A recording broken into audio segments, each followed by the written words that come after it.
اپنے مال سے، اپنی جان سے، اپنی بیوی بچوں سے، تمام جہان سے زیادہ جو انسان آپ صلی اللہ تعالیٰ علیہ وسلم سے سچی محبت کرے گا، ایسا انسان آپ صلی اللہ تعالیٰ علیہ وسلم کے ساتھ جنت میں رہے گا۔ سبحان اللہ۔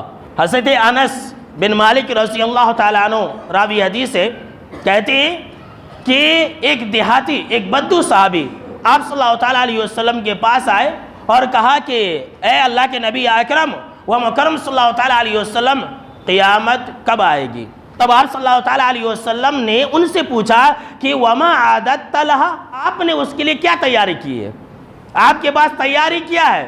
تو انہوں نے کہا کہ اے اللہ کے نبی اکرم و مکرم صلی اللہ تعالیٰ علیہ وسلم، میں نے زیادہ نماز اور روزے تو نہیں کیے، میں نے زیادہ نیکیاں تو جمع نہیں کیے، لیکن اتنی بات ضرور ہے کہ میں اللہ اور اس کے رسول صلی اللہ تعالیٰ علیہ وسلم سے سچی محبت اور کامل محبت کرتا ہوں، سب سے زیادہ محبت میں اللہ سے اور آپ سے کرتا ہوں۔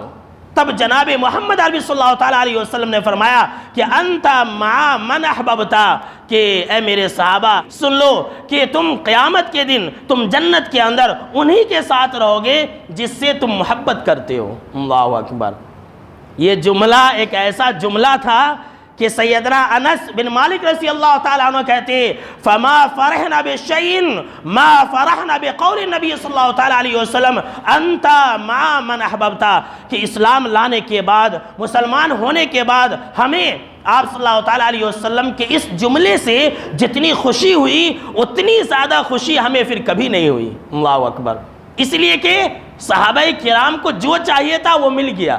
صحابہ کرام یہی چاہتے تھے کہ دنیا کے اندر ہم جیسے آپ صلی اللہ تعالیٰ علیہ وسلم کی صحبت میں ہیں ویسے ہی جنت کے اندر بھی رہے۔ آپ صلی اللہ تعالیٰ علیہ وسلم نے اعلان کر دیا کہ جاؤ، جس سے تم محبت کرو گے تمہارا حشر بھی انہی کے ساتھ ہوگا۔ میرے نوجوانوں، میرے دوستوں، میرے مسلمان بھائیوں، آج کا ایک مسلم نوجوان کس سے محبت کرتا ہے؟ کافروں سے محبت کرتا ہے، کرکٹروں سے محبت کرتا ہے، فلمی اداکاروں سے محبت کرتا ہے، اور ان کافروں اور ان مشرکوں کے فوٹوز کو اپنے موبائل کے اوپر وال پیپر کے طور پر لگا کر کے محبت کا اظہار کرتا ہے کہ ہمیں اس فلاں فلمی اداکارہ سے، ہمیں اس فلمی ہیرو سے محبت ہے، ہمیں اس کرکٹر سے محبت ہے، اور اس کے لیے لڑنے کے لیے تیار ہو جاتے ہیں۔ ارے مسلم نوجوانوں، ذرا شرم کرو، اگر آپ کو اس سے محبت ہے تو سن لیجئے قیامت کے دن ایسے لوگوں کا حشر بھی ہو نہ ہو ایسے کافروں کے ساتھ ہوگا۔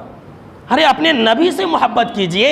ہمارے لیے شرم کی بات ہے کہ ہم نماز پڑھنے والے لوگ، ہم داڑھی رکھنے والے لوگ کن کن کافروں سے محبت کرتے ہیں، کیسے کیسے لوگوں سے محبت کرتے ہیں۔ ہم ایسے لوگوں سے محبت کرتے ہیں جو ہمیں جانتے تک نہیں ہیں، اور ہم نے ایسی ذات کو بھلا دیا ہے جو ہمارے لیے راتوں میں رویا کرتے تھے۔ میرے دوستوں،